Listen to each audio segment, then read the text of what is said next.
तर देवेंद्र फडणवीस साहेब, अजित पवार साहेब व मुख्यमंत्री उपमुख्यमंत्री जे आम्ही सर्वात जास्त तुमच्यावर प्रेम करतो साहेब, असे आमचे एकनाथ मामा. तुम्हाला हात जोडून आणि कळकळीची विनंती आहे, 1,34,000 प्रशिक्षणार्थीच्या वतीने तुम्ही आमची दखल घ्या आणि आमच्या दादाचं उपोषण हे शासन दरबारी मांडा. आणि येणारा काळ हा संघर्षाचा आहे. जसं आम्ही आतापर्यंत 11 महिन्याचं संघर्ष केले, काही प्रशिक्षणार्थींना तर 6 महिन्याचं अजून पेमेंट मिळालेलं नाहीये. काही प्रशिक्षणार्थी जसं की मी स्वतः काही आता मी याच्या अगोदर पण सांगितलं की आमचे प्रशिक्षणार्थी हे दररोजचे रोजमजुरी करतात. मला इथे येण्यासाठी 2 दिवस अगोदर रोजानी काम करावं लागलंय, त्यावेळेस मी इथेपर्यंत येऊन पोहोचलोय. असे उपोषण मोर्चे नका करायला लावू, कारण की आम्ही हा सुशिक्षित आहे आणि सुशिक्षित बेरोजगार आहे. जर हा बेरोजगार झाला ना तर तुम्हाला पण 100% खुर्चीवरून बेरोजगार केल्याशिवाय राहणार नाही दादा, हा शब्द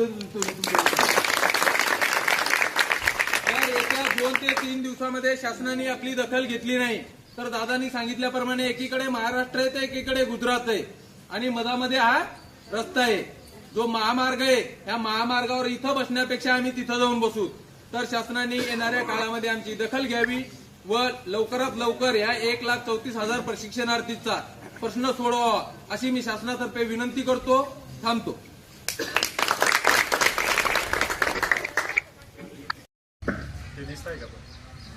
आज उपोषणाचा 7वा दिवस.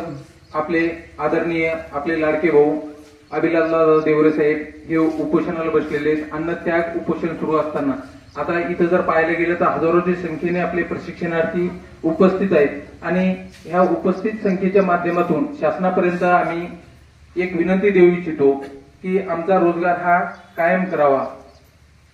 अरे देत कसा नाही,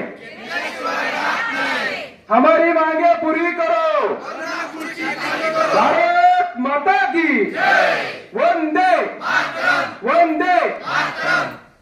सर्वांनी दोन्ही हात वर करून घोषणा देतात. हमारी मांगे